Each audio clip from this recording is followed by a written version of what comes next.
Hello everyone, स्वागत है आप सभी का इस नई वीडियो में। आज हम बात करने वाले हैं हमारे सिलेक्शन में जो सबसे ज़्यादा इम्पोर्टेंट रोल रहता है रिवीजन का।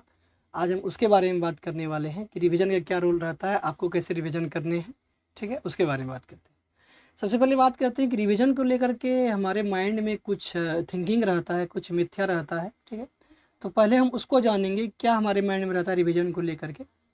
तो सबसे पहला बात आता है कि हम रिवीजन को कभी भी प्रायोरिटी नहीं दे पाते हैं। जितना हम पढ़ते हैं उतना ज़्यादा प्रायोरिटी नहीं दे पाते हैं। सिर्फ हम सिलेबस कंप्लीट करने के चक्कर में रहते हैं और उन्हें कंप्लीट कर लेते हैं और उसे रिवीजन नहीं कर पाते, उसे रख नहीं पाते हैं, जिस कारण से हमें प्रॉब्लम होती है, सिलेक्शन नहीं होता है। ठीक है, उसके बारे में बात करते हैं कि हमारा ये सोचना होता है कि हम एक बार यदि संपूर्ण रिवीजन कर लेंगे तो मेरा सिलेक्शन हो जाएगा। ठीक है, तो ये भी सोचना आप लोग के लिए काफ़ी ज़्यादा गलत है। ऐसा भी आप लोग को नहीं सोचना है। उसके बाद आता है कि आखिर रिवीजन कितने टाइम होना चाहिए जिससे आपका सिलेक्शन हो सके सही से।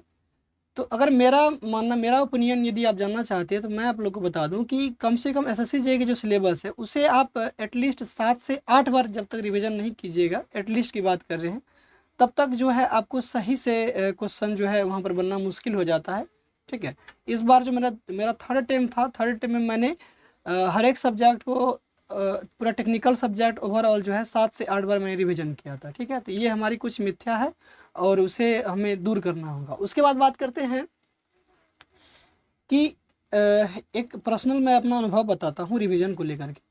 जैसे यदि आप कोई एग्ज़ाम दिए हैं, आप लोग भी ऐसा अनुभव किए होंगे। एग्जाम्पल के तौर पर यदि आप एसएससी जेईई दिए होंगे अगर, तो उसमें आप एक बात ऑब्जर्व किए होंगे कि जैसे 200 मार्क्स का एग्ज़ाम होता है तो उनमें आपका जैसे आप एग्ज़ाम दिए, आंसर की मिलाए, आपका 100 मार्क्स आ रहा है। तो बाकी क्वेश्चन जो जितना भी अटेम्प्ट किए थे उसमें बहुत सारे क्वेश्चन आपके गलत हो चुके थे। तो उन गलत क्वेश्चन में आप एक बात ध्यान में देखेंगे कि उनमें से बहुत सारे ऐसे क्वेश्चन हैं जो आप सही कर सकते थे लेकिन आपने उसे गलत कर दिया। रीज़न क्या है? रीज़न ये है कि आप रिवाइज नहीं कर पाए, जितना आप पढ़े थे वो रिवाइज नहीं कर पाए। इसका मतलब यदि आप प्रॉपर वे में रिवीजन करते और रिवीजन करने के बाद आप एग्ज़ाम में जाते तो वो जितने क्वेश्चन आपके गलत हुए हैं वे गलत नहीं होते, कम गलत होते।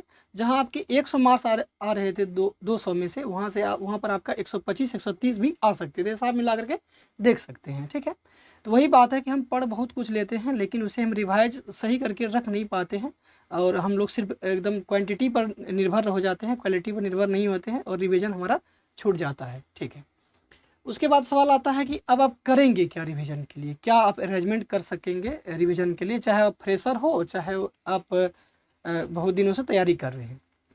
यदि आप फ्रेशर हैं तो आप जहाँ भी क्लास कर रहे हैं, ठीक है, तो आप उन क्लास के साथ साथ, क्लास करने के साथ साथ अपने पास कोई एक हैंडबुक भी रखिए। ठीक है, हैंडबुक मतलब ये कोई भी एक बुक आता है जिसमें ओवरऑल सिलेबस रहता है। ठीक है, अगर एग्जाम्पल के तौर पर कहा जाए तो ये देखिए, मेरे पास था ये बुक सिविल बूस्टर।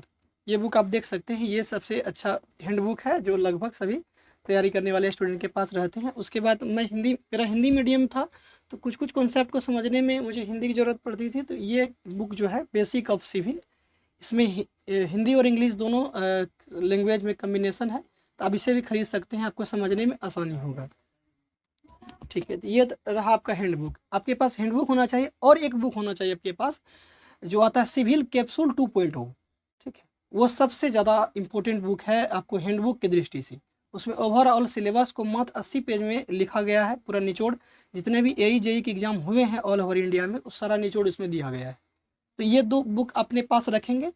और यदि देखिए, यदि आप शुरुआती से नोट्स बना रहे हैं तो अपने नोट्स को फॉलो करेंगे, लेकिन आज यदि आप नोट्स नहीं बनाए हैं और आप फ्रेशर हैं, आपको नोट्स बनाने में दिक्कत आती है, तो आप उस कैप्सूल 2.0 बुक को लेंगे और जहाँ भी आप पढ़ रहे हैं उतना पढ़ने के बाद उस टॉपिक का जो है प्रीवियस ईयर आपको वाईसीटी एई जेईई से लगाना है। ठीक है, और कौन से क्वेश्चन लगाने हैं? जो रिपीट वाले क्वेश्चन है, और उन क्वेश्चन से लगाने हैं। और अपने जो हैंडबुक है जो कैप्सूल 2.0 है उनमें आप मिलाएंगे कि कौन कौन से क्वेश्चन, किस टॉपिक से क्वेश्चन बार बार रिपीट हो रहे हैं। ठीक है, इससे यह पता चलेगा कि आप जो है एकदम पूरा डायरेक्ट हो जाइएगा कि नहीं, जो भी टॉपिक है उसमें कौन चीज़ इम्पोर्टेंट है, कौन टॉपिक इम्पोर्टेंट है, कौन नहीं है। इससे आप क्लैरिफाई कर पाएंगे, पूरा क्लियर हो पाएंगे इससे। तो कैप्सूल 2.0 उठाना है और उससे जो है आपको मिलाना है कि किस टॉपिक से बार बार क्वेश्चन आ रहे हैं, रिपीट हो रहे हैं। ठीक है। तो उसको आप हाईलाइटेड करते जाइएगा, इससे क्या होगा कि आपको नोट्स बनाने की ज़रूरत भी नहीं पड़ेगी। अब उसी में जो है हैंडबुक में ही आप हाईलाइट कर लेंगे और उसे एग्ज़ाम के वक्त या अपने प्रिपरेशन के वक्त सही से रिवाइज कर पाएंगे थ्रू आउट। जब जब तक आप सिलेबस को थ्रू आउट जो है 5 से 6 बार 7 से 8 बार रिवाइज नहीं करेंगे, तब तक आपका जो है सिली मिस्टेक होता रहेगा, आपका सिलेक्शन रुकता रहेगा। ठीक है। तो इन सभी चीज़ों को आप लोग को ध्यान रखना है। तो यह वीडियो में यही बताना था रिवीजन का कितना बड़ा रोल रहता है हमारे प्रिपरेशन के दौरान। आप लोग समझ गए हैं, फिर भी यदि कोई क्वेरी रहता है तो आप कमेंट सेक्शन में पूछ सकते हैं। ठीक है। तो यदि आप यहाँ तक पहुँच चुके हैं तो आप इस वीडियो को लाइक कर दीजिए और चैनल को सब्सक्राइब भी कर दीजिए। जो भी दोस्त आपकी प्रिपरेशन कर रहे हैं, तैयारी कर रहे हैं, उसके साथ में इस वीडियो को शेयर कीजिए, उसको भी हेल्प हो जाएगा। तो ठीक है। तो मिलते हैं आपसे नए वीडियो में नए टॉपिक के साथ में। ठीक है, तब तक के लिए धन्यवाद।